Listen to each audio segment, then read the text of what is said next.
Good evening, everyone. Thank you so much for coming here this evening. My name is Erika Hirano from the Department of Asian Studies.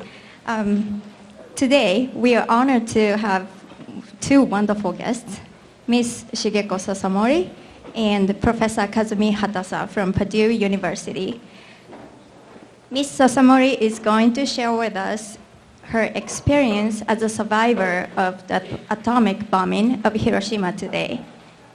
And before we start, I would also like to thank the Japanese program and the Department of Asian Studies for their sponsorship that made this event possible at Penn State main campus. And I am very pleased that you all came here to listen to her story in person. Thank you so much.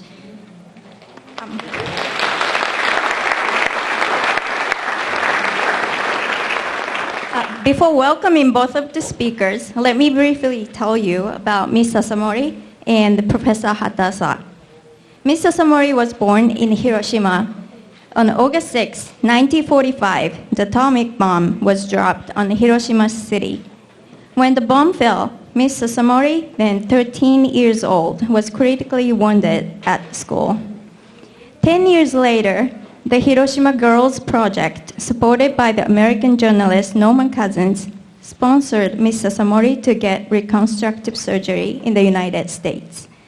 After recovering, she decided to become a nurse in America. For many years, she's been giving her testimony as an A-bomb survivor. Today, Ms. Sasamori will be accompanied by Professor Kazumi Hatasa. He received his PhD in education from University of Illinois in 1989. He's a professor in School of Languages and Cultures at Purdue University and a former director of the School of Japanese at Middlebury College. His primary area of specialization is computer application of technologies in Japanese language teaching. Professor Hatasa has published many articles and books, including introductory Japanese language textbook, Nakama. He frequently makes presentations with Ms. Sasamori around the country, and today he will guide the conversation and the Q&A session that takes place at the end of the lecture. The lecture will take about 40 minutes, 45 minutes, and then after that we will have a Q&A session. And one thing I would like to remind all of you to turn off your cell phone or silent your cell phone. That means no pictures, no recording during the lecture. But after the lecture, I'll give you a chance to take pictures with the speakers if you like. And okay, so without further ado, let's welcome Ms. Sasamori and Professor Hatasa with a round of applause.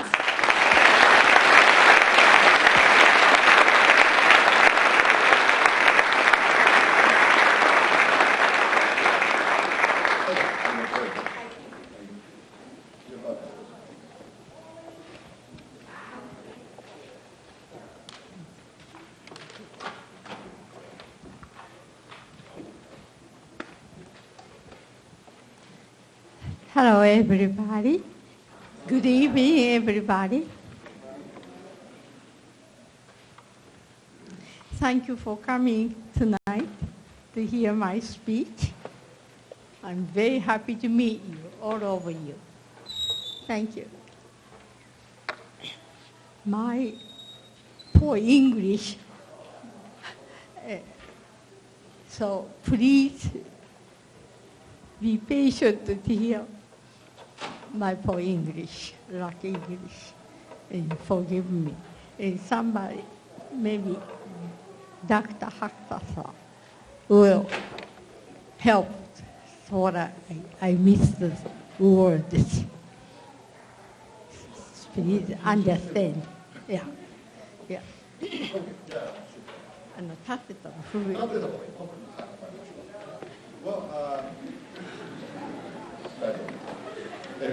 Thank you very much for your wonderful welcome introduction. My name is Kazumi Hatasa. I'm from Boilermaker country. And who are you guys playing tomorrow? Iron. Okay, then please beat them. Are we going to have a game this season? I haven't followed that. Over there? So you guys are coming over to Lafayette? No, we played a few weeks ago. Oh, already?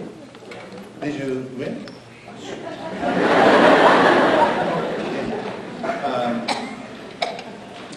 Well, thank you very much for such a big turnout and wonderful. The standing room, just find a seat and squeeze in.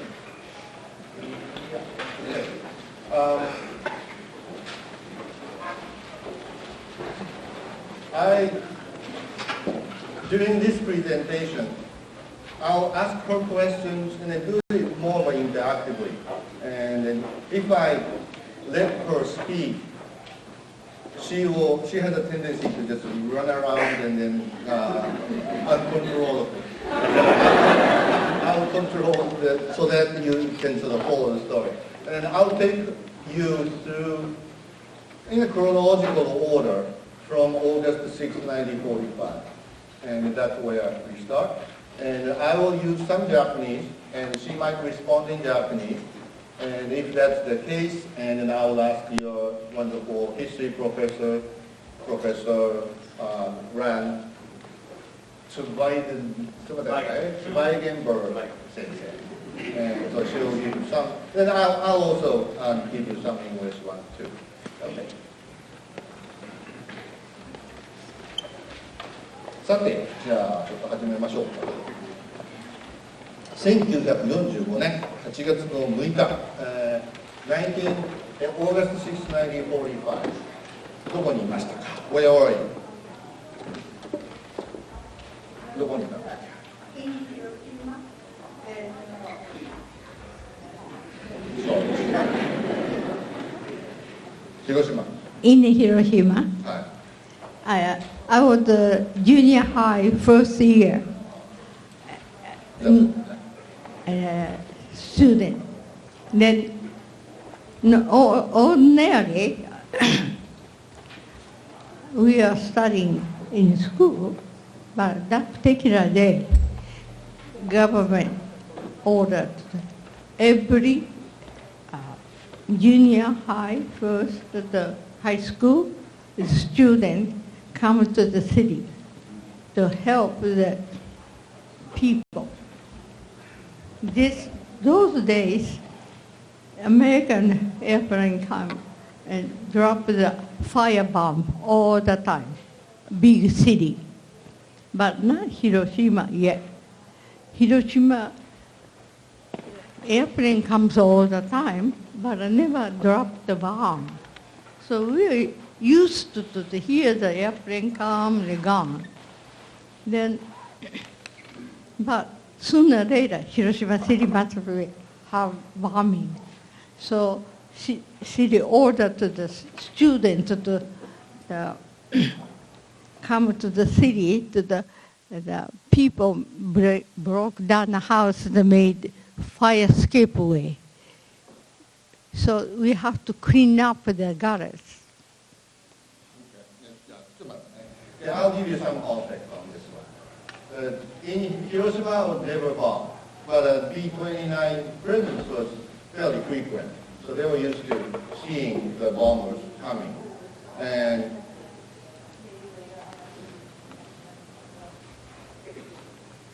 so the city was probably like this. This is a picture of that. I want you to remember this Y-shaped river. And Hiroshima has 7 rivers, a beautiful city. And then if you know, full of houses, and then if you have some knowledge about the current day Hiroshima, this is where the A-bomb dome is, and then in the full shape, and then nearby was the Peace Park is around that. So this is probably the scene that she used to see prior to August 6th. And then on that day, she was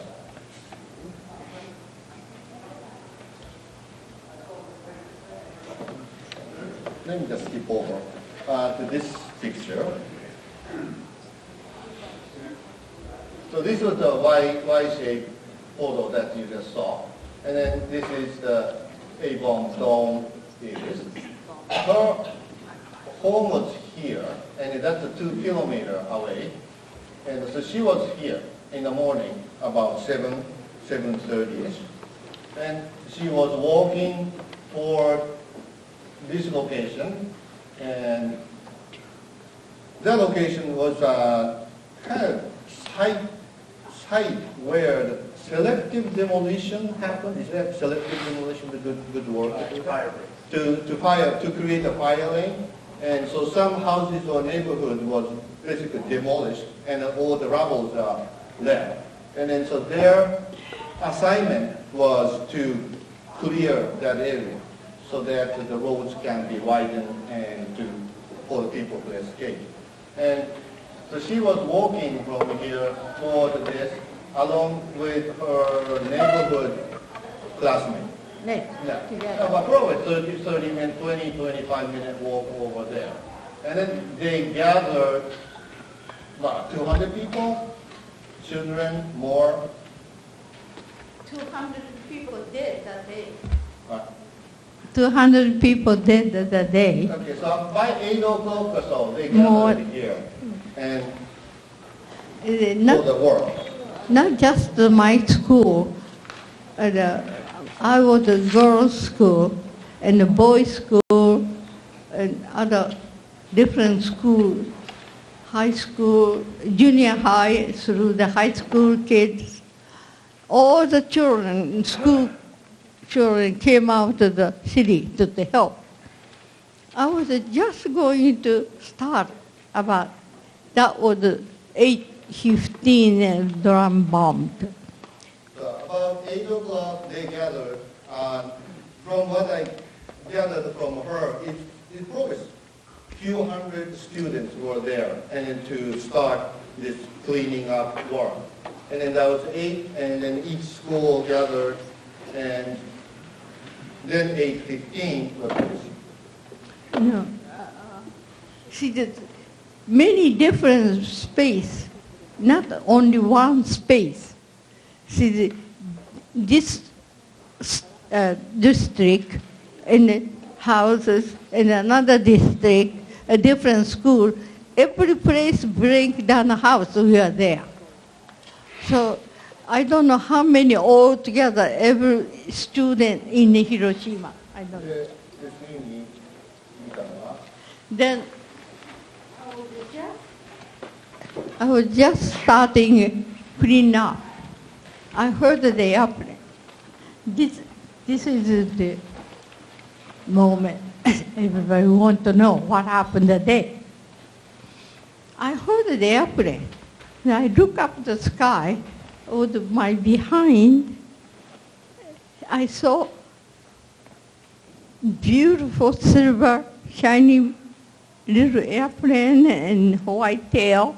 And that particular day, Hiroshima City was a beautiful sky, blue and no cloud. It's so shiny, it's so beautiful. So I told my classmate next to me, look up at the sky, so beautiful. So I pushed after my, pointed it. Almost same time, I saw the white things, little white things coming, maybe it was coming down, but I saw the white things near the airplane dying. Everything to me at once.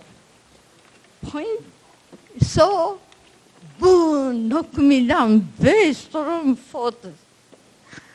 That strong wind, that's not enough. After that, I don't know anything about it. Probably I knocked me down and unconscious. Then for a while, I become conscious back. I look down at pitch black. I cannot see anything. I cannot hear anything. I cannot feel anything. numb. Then pretty soon the blackness go away slowly, like a fog, heavy fog go away, that kind of thing. Then I can see, first things I saw was people walking very slowly, the half of it about. And those people had hanging the clothes and accident, and hair is kinky up there, and red all over, just not normal. Then pretty soon, I followed them to go nearby the river, as you see. By the time I got there, the sunshine came out and the sea very clear, dust go away. Then people stare down to the river. So I followed them, and people sort of pushing everybody, each other, to go down, but very slowly. In the river, before the water, they had a cement sidewalk inside. Always, both sides, everybody lie down or sitting down, everybody so red, pinky. That's blood or burning skin come off. The skin, after the skin come off, tissues is pinky. And no one said anything because I didn't hear that at the time. I didn't feel anything. I just looking down. Then, thank you. Then, when by the water, many people already in the water, and some people still dumping in, and then in the center of the water is a floating head, because we was very closer to the ocean side. So water going to the ocean, people's head on the bodies going. I couldn't, just wanted to go in. Then all of a sudden, baby screaming. My ears are open, I hear. Then look at that. Mother tried to nurse baby, mother was hurt, and baby got, I don't know where baby hurt, but I saw the blood and baby screaming.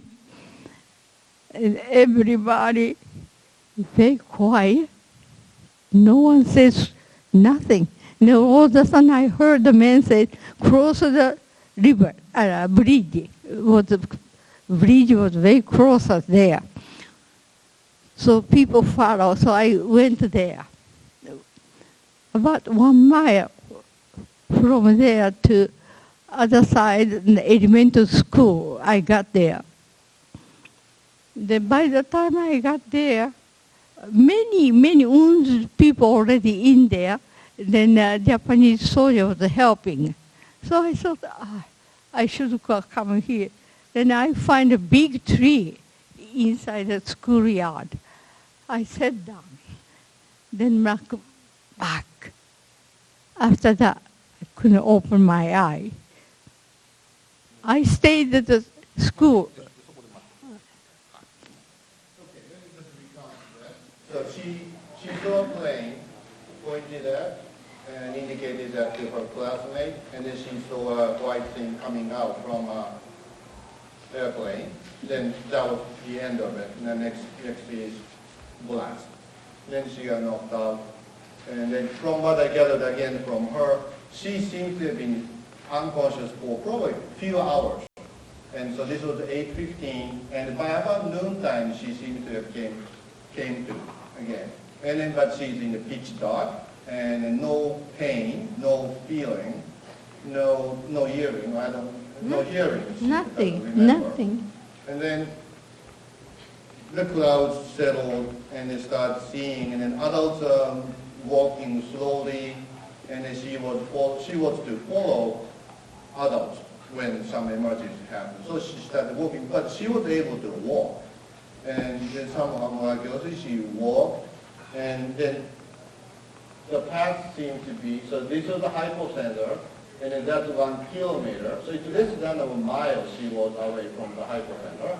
Then she was slowly walking and crossed this river, and then her river description part was probably around here. So as she was crossing the bridge, and you saw many bodies and then other people walking. Right.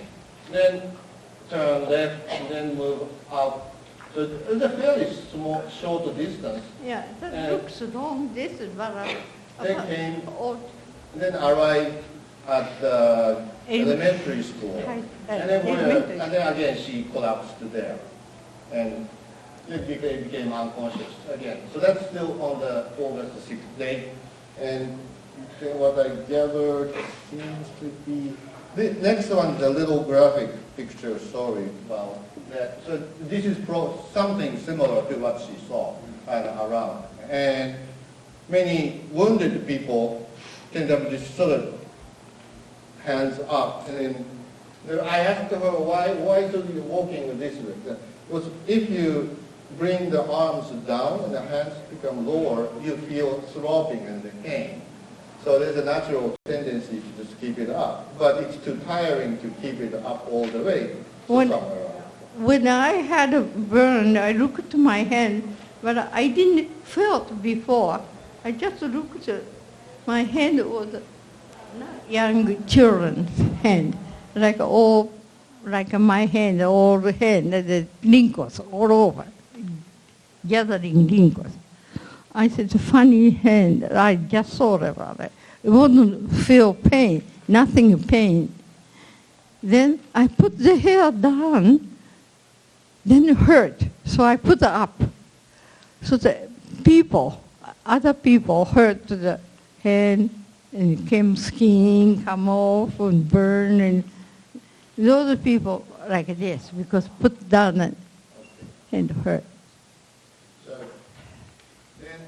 This photo is the same place, basically same location, and so this is the current A-bomb, and pretty much on a dome, and nothing there, and then what she was wearing seems to be something like this. So on the left-hand side, it's not her picture. It is sort of kind of similar. Basically, want to show you how her haircut was and how sort of thick her hair was. More or less, this is similar enough. And then on the right-hand side is a reenactment of a bomb by young Hiroshima girls, much in the current setting. So this was just a photo from a stage, and then, but at least the clothing seems to be close enough what she was wearing. So They are older than the class. I was first year. They are third or fourth year. Okay. The picture. All right. Then, so back to. So she reached this green point, and her original house was there, and your father and the mother were there. Yes. Yeah, and then they did not, they survived as well. Mother was Under the building, Yeah. and then the father was outside, but he slid behind the big refrigerator building, so the concrete structure in the fish market storage tank, and then that saved him. Then when she collapsed here, how many days ago? 5 days, 4 nights. Okay, so 5 days or so at this elementary school gym where the many injured folks died. And what were you doing? その時何をしてたの？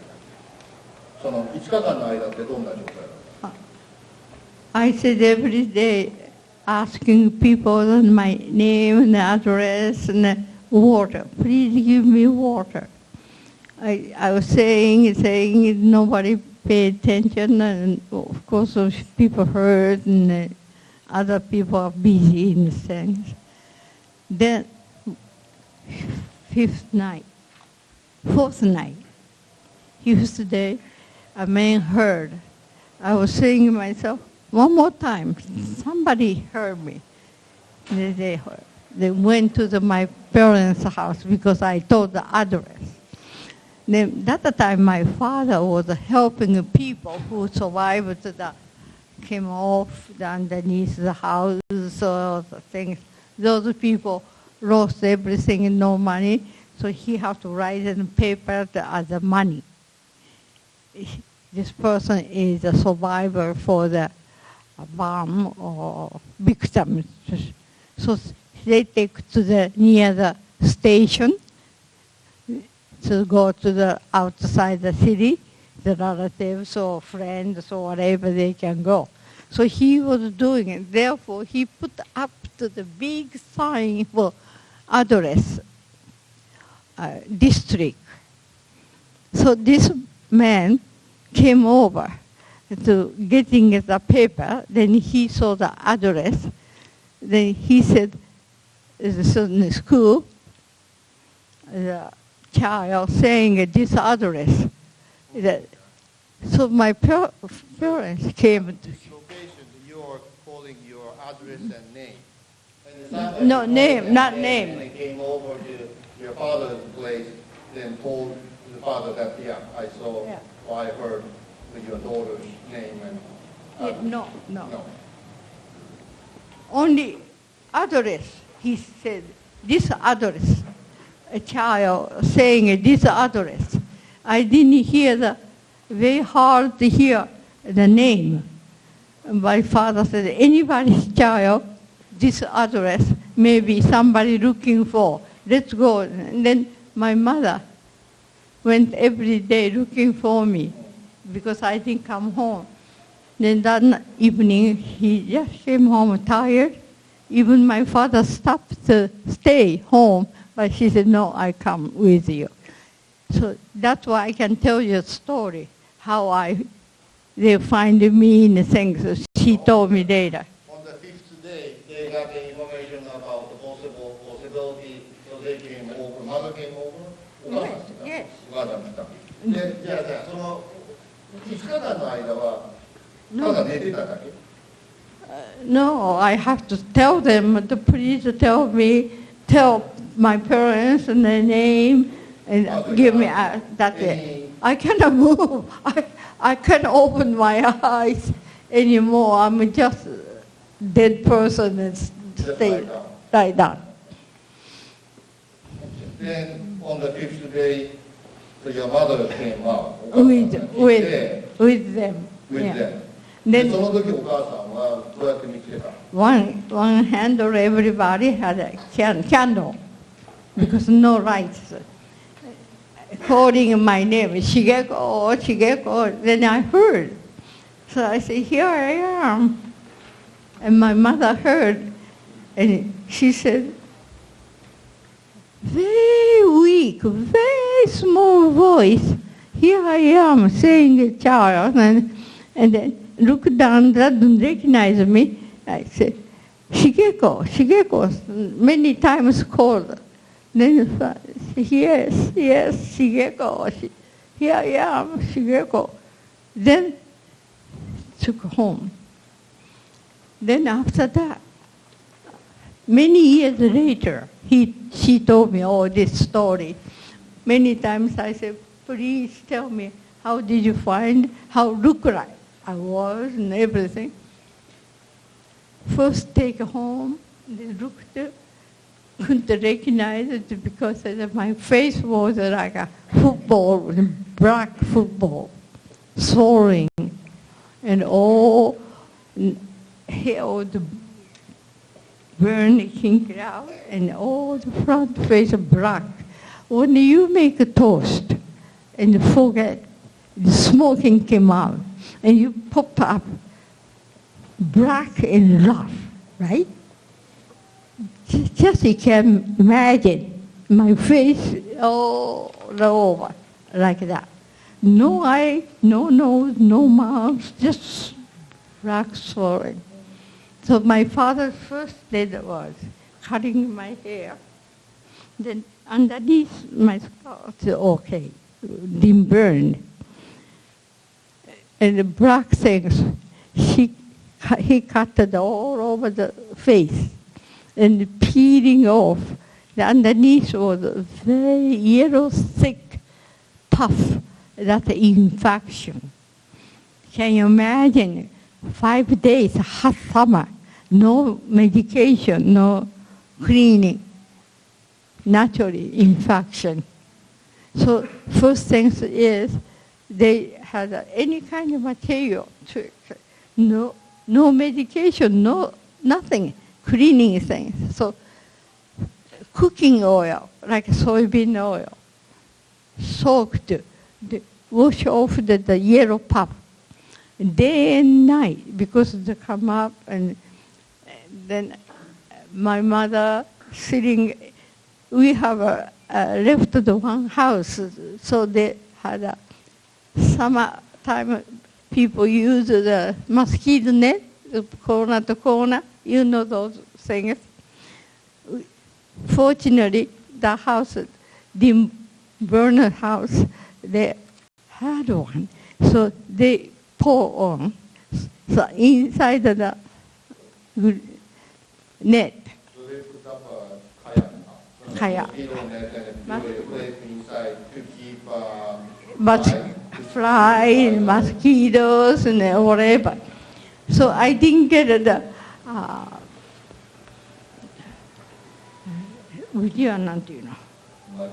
maggot and then fly. I didn't get it because of the thanks to the cover. どのくらいその元気になるまで時間かかってるの Well, So how long did it take for you to recover from that condition to Yes. to walk? I don't know exactly.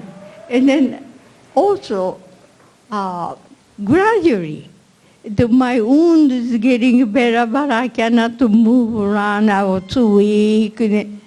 So many months.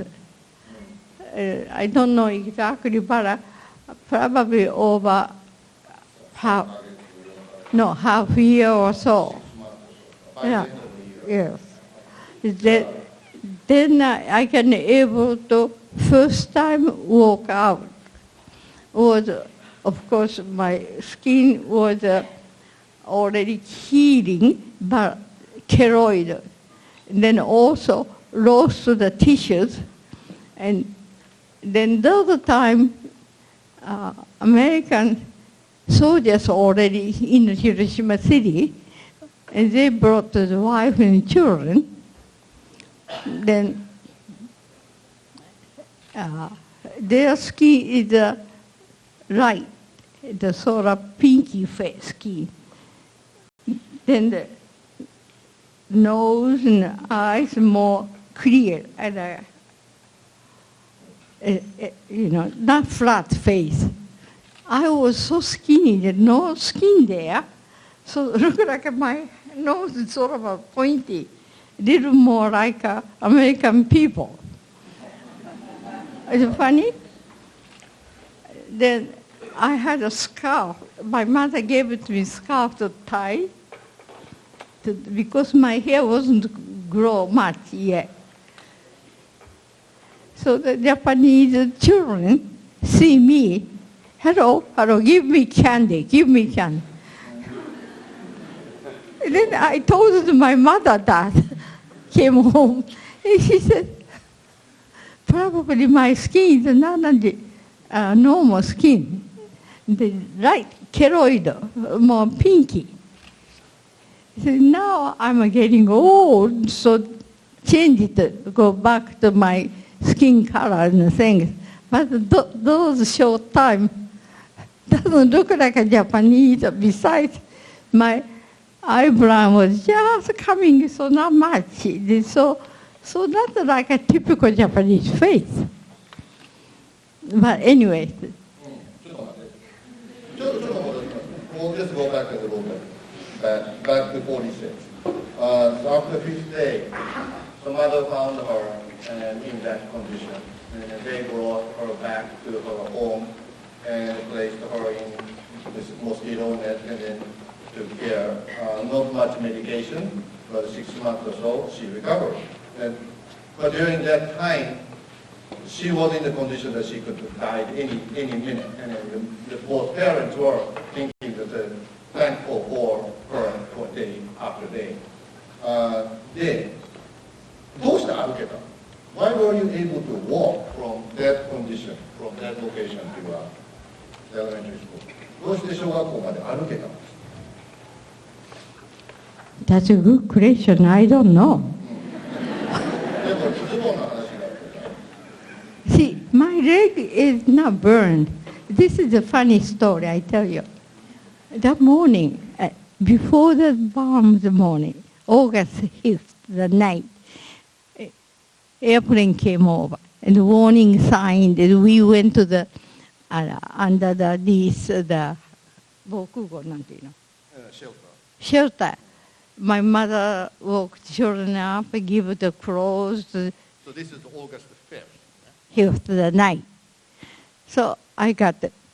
Then after the airplane gone, go back to bed.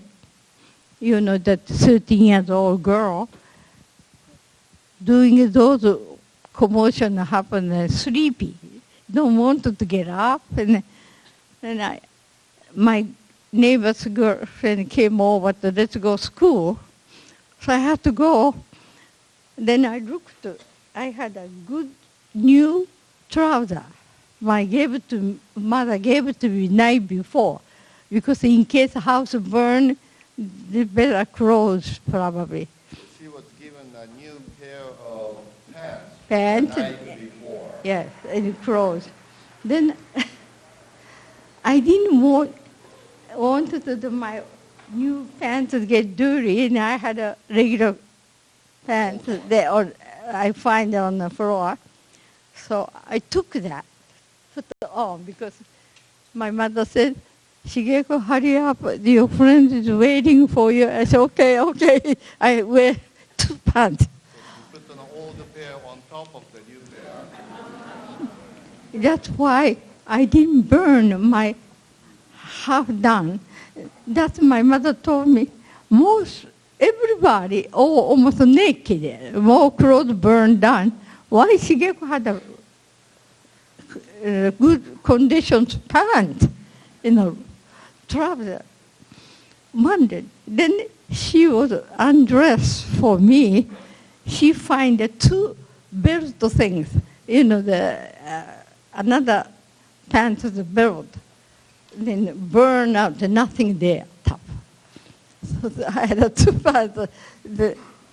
My legs survived. So I can able to walk. And literally, for the damage was when the heat ray shines hit the skin directly and it gets burned. But if it is covered, it is not. So even her arm is killed there. That day I had a long sleeve shirt. When you have a long sleeve shirt, I didn't have a cover, and more material here.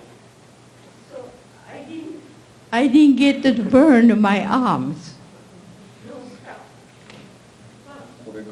When I put up the head up, the material stick in the shoulder and arm top. I have a keloid, after the burn the keloid, still I have a keloid. Chest, this is a half of body. So if the fabric touches the skin, that part got burned. But if there is a space between the fabric and the skin itself, that air protected. So she doesn't have much damage on the skin damage on this part, but not on the... No keloid. You can see up here the keloid. Okay. Yeah. Okay. So that's why same thing, face. Before I told you how I saved my ear because of the hair. So miraculously she survived and recovered, and became healthy enough to walk around, but she did left scars. And she started going through series of plastic surgeries in Tokyo. And in the next 10 years or so. And then 1955-ish, Roman cousins and the Reverend Tanimoto, yeah. So these two people started a project called the Hiroshima Maiden, and to gather 25, ended up gathering, raised enough money, and then send the 25 girls from Hiroshima to New York, Manhattan, Manhattan, Sinai for Hospital. reconstructive surgery. And then she was selected to be one of them, and that's how she came to U.S. for a series of plastic surgery. The most donation, even the doctors give their skill to operate, and nurses give their nursing time. Everybody giving for volunteers. And then people, when Norman Cousins wrote the article about the girls, women's need to help, big company or government, they don't no money, don't. And some are saying, you bring the young girls to America to show people, and you make your name. Something bad things even said it. But local people, he wrote the article, they read it. Those people put the dollar, 50 cents, $5, those type of more money. But even the children brought to the piggy bank. And so many people, local people, they donated the money. おばあちゃんが最初にアメリカに来た時は何歳？それで来た時は How old were you when you first? 23 years old, 10 years after the end of the war. Then after surgery they went back. About 2 years stay in with groups that had operation, all that. Then come back to 28 or 7. Around that time, I came by myself because Norman Cousin asked me, he asked everybody, when you go back to Japan, what are you going to do? And so they told, and they said, individual, we had an interview. Then I told her I'd like to become a nurse. So he said, would you like to study here? So I went home, I told my parents. My parents said, I don't live with same times, same life, no. So this is my life, that's their life. So I have to decide myself. So I said, I will go. I was so naive. No English, no friend, no relative, nothing relative. Just go to the cousin's family. I came. I didn't think stay all my life here, like long time, that time. But I stayed. I've ever since very happy. Many people said, you go through so hard. You must have had a very difficult time. I said, no, I don't. And they said, why? Because people's careness. First my parents and the families, relatives, neighbors, and people. And American people donate money to bring the girls here. That love give me survive. Love give me feel not down so much. And then some people said, you angry to America? I said, no. You didn't do it. The people, you just people, person. And I don't want the anger. No reason to anger. And you people helped me. They came to America to have an operation, and also they give me smile. I was very happy. So I learned love is the most important, most best medication for everything. And war is kill each other. That's not love. That's why I came here to talking to you people. So she was given the opportunity to come back to the States, and she had a long desire to be a nurse when she was little. So that was the goal that she set out. Then after she came back to the States, and she was given an opportunity to go to nursing school, and then she became a nursing assistant. And because of because of the hands situation, the condition of her hand didn't become a full-fledged nurse's assistant, and she worked for a hospital. And then she got married, and then had a son in 1962. One son. One son, and then come to now. She is, how old are you? Now? Oh, Right now? yeah. 87.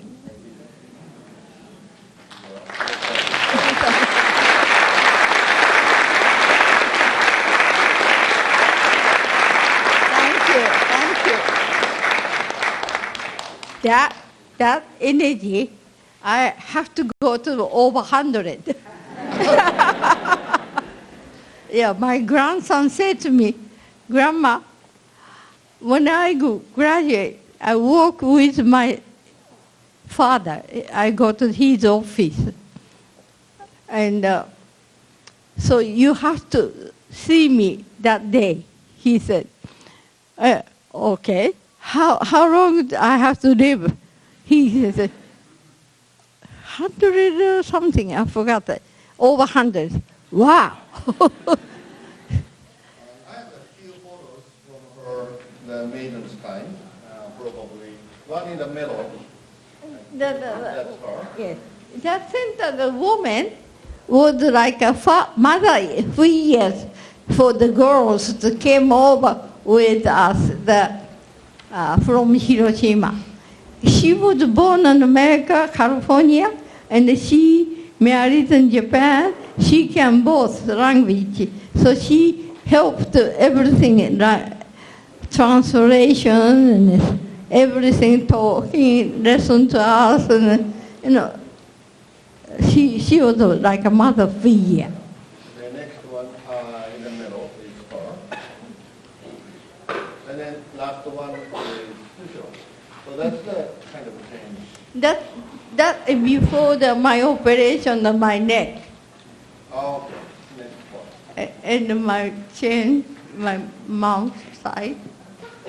And then that's after the operation before go back to the America and Japan. I don't like the hitting of the from before to try out. That's kind of one. And then this is a documentary film by Stephen Okazaki. Yes. Yeah, and then she appears in this one. So if you have a chance to do, there are different resources available about it. So, and thank you. So it's your turn.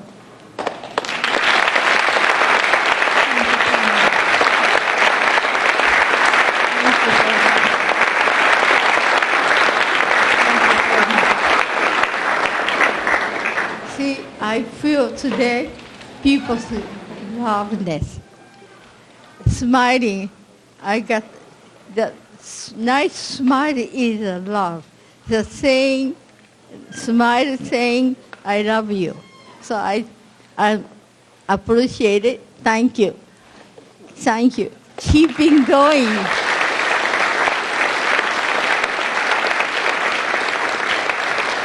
That's it. keeping a smile. We have a couple of minutes for questions. We have one mic here. There are a couple of mics around. So, Yeah, go ahead. Did you experience radiation sickness from the bomb? Radiation sickness. Radiation sickness. Well, not Genbaku show, maybe connect to atomic bomb for the cancer. I was very lucky. I got the late age.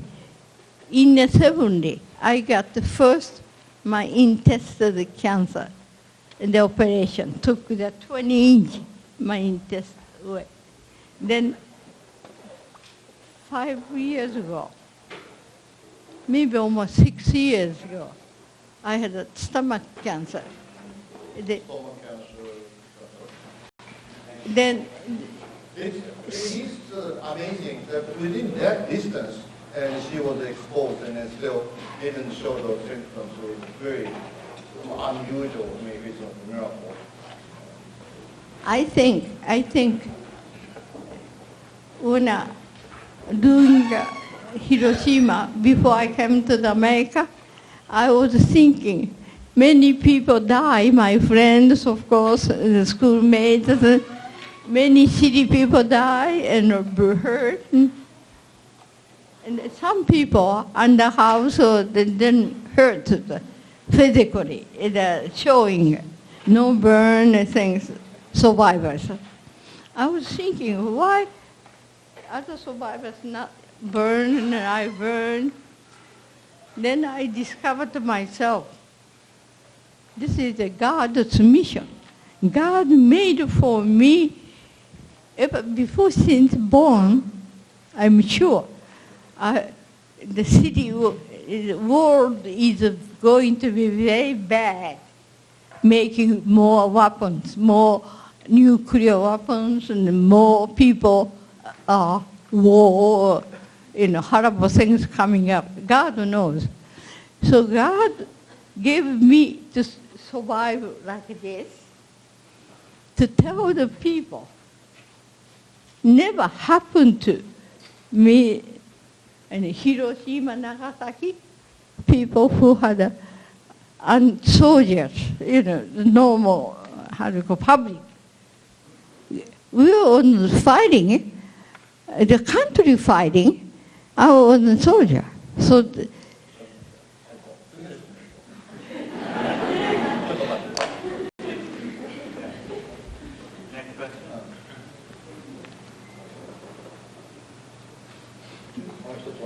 yes.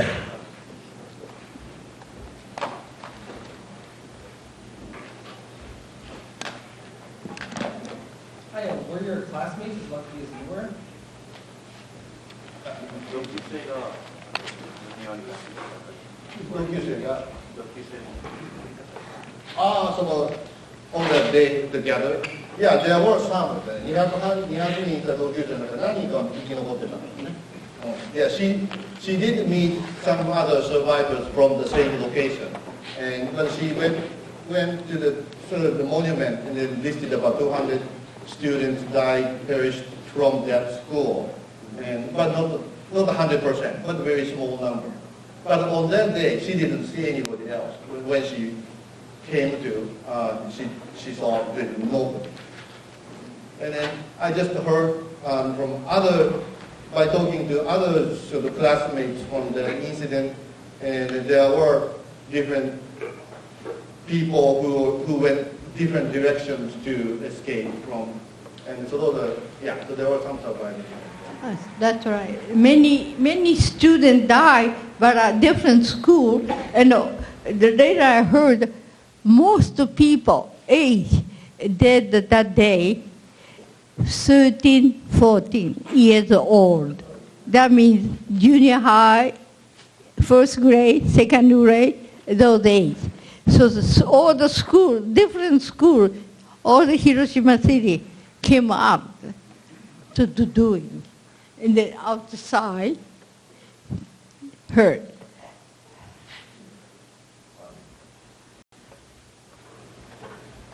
Thank you for coming to our university tonight.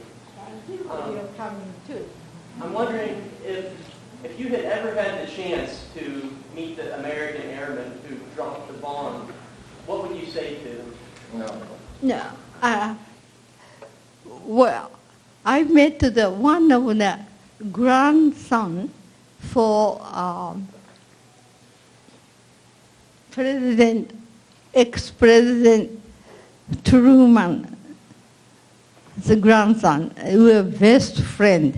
First I met, just like you and I, just met, smile each other, became friends. And he said he can do anything for the, of course, me and Hibakusha. Anything he can do.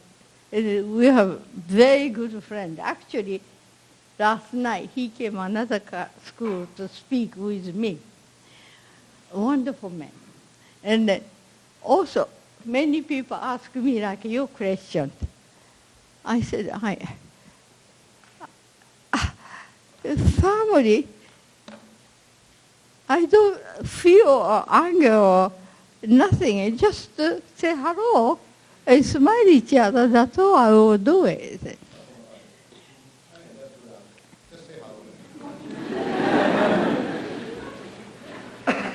Just only one person, I have to tell you.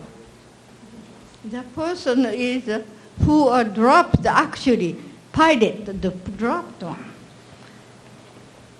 This movie, he's in there. He met at the theater after the show, this opening show to people, audience, the stage. A person asking him if the government asking again do the same kind of job, what can you do? He said, oh, I'd be glad to do it again. I got shocked because before he said that word, I met him at the theater, he was there, so I thought, oh my God, he's there. And maybe he changed his feeling was bad, feel guilty or something bad. That's why he came to this movie and the parody or something, I thought. So I'm so glad I saw he's there. So I said, thank you for coming. And he was sitting and he said, sorry, I can't stand up, my leg is bad. I said, it's okay, sit down. I was so happy. He's going to be a peaceful person, I thought. But when he said that, I almost threw up, shocked, sorry. And all of a sudden, everything come back to me. Many people dead, many people hurt. Oh! So I said to him, what are you saying? I said, really. I never angry to people about this kind of subject. I couldn't help. Oh! I got mad at him. You didn't know I was at the time in Hiroshima. Can you hear? I didn't use it. Oh, I never forget it.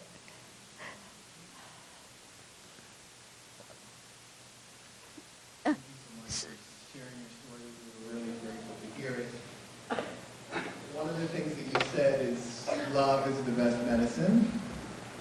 And so my question to you is, what message do you want leaders to really understand of your experience?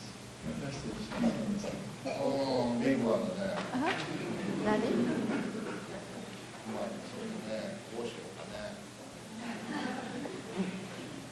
I'm sorry, I didn't.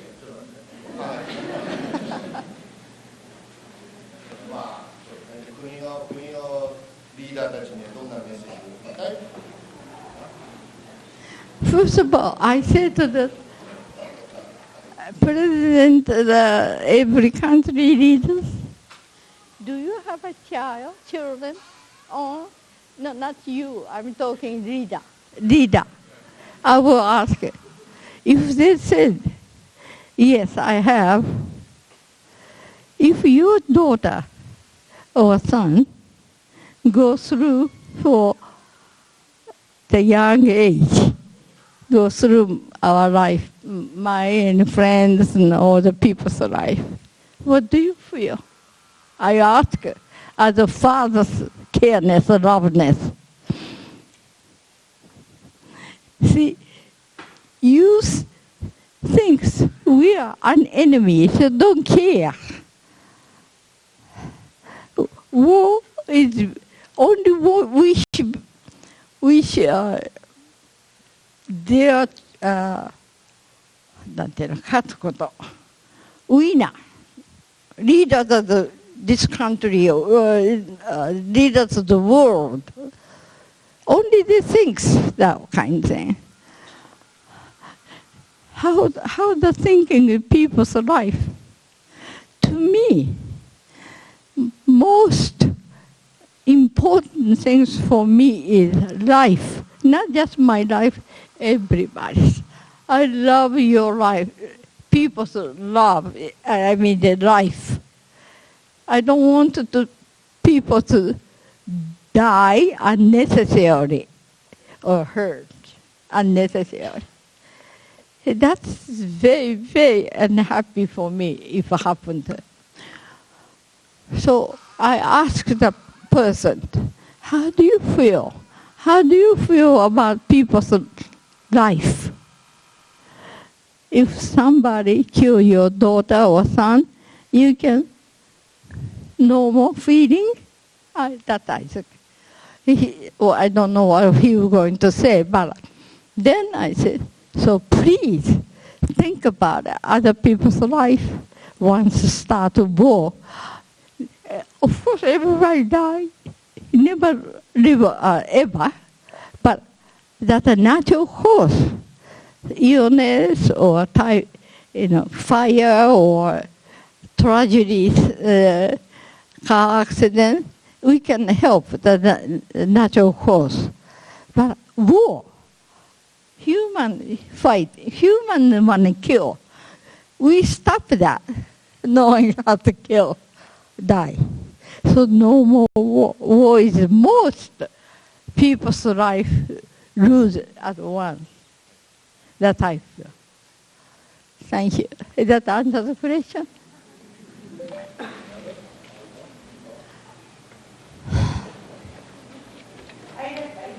Another question. I just want to thank you. I took my son this summer to Hiroshima to visit, and I'm sure they saw a lot of pictures and drawings there. And I believe they got a lot of strong message from them, but I think you gave them more stronger and meaningful message. Thank you so much.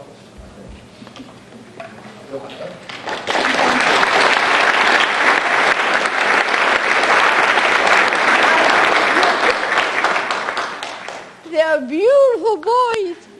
I love you. Beautiful boys. I love, especially newborn babies. They just came to the garden. There are children. The babies, the children, are my teacher. They teach me all the time, remind me all the time, love, careness. So on the street, mother had a caring baby on the kid. Every time I see the baby, I don't know the mother's face, but I just look at it. Hi, how are you? Oh, nice smile. I talked, and my friend pulled me like him, just like that. But I cannot miss the baby and the children. And nice voice. And I touch the head or something. We want to take thank you for coming today and sharing a story with us. I thank you, everybody, to listen to my story. Thank you.